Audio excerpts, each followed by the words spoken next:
kamusta? Oo, kamusta? Okay naman. Yun nga, disappointed kasi talo kami. So, bawi lang kami, ano pa naman tayo, mahaba pa naman na series eh. Kasi parang medyo extended minutes kaya na so, kamusta yung Alvin? Okay naman. Tight lang konti pero okay naman, hindi naman siya masakit. And then, yan, may pahinga naman kami bukas 2 days. So,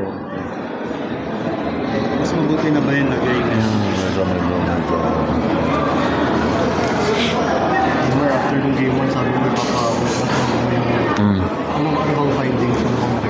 Ano lang, may parang cramping, tapos konting tear. So, pero yun, okay naman yan. So, May tear. tapos, nagtitight siya. Hindi naman delikado ba kung nilalaro ka? Sana hindi. Partial ba yung tear? Gano'n ba kalaki? Hindi naman ganun gaano. Grabe siguro. Pero ayun nga, manage minutes lang. Sana huwag ko. Huwag naman sana. Pero may co-signal siya. Naman siguro.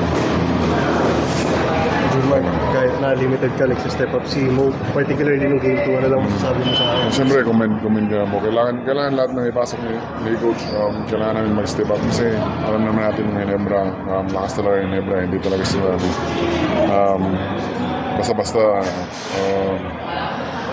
matatalo. So, Hindi mo rin 2 days na break yung in between na game, malaking bagay na yan. Oo, malaking bagay yan. Malaking bagay yan para sa makakapagpahinga kami, hindi lang ako pati yung mga teammates ko. So,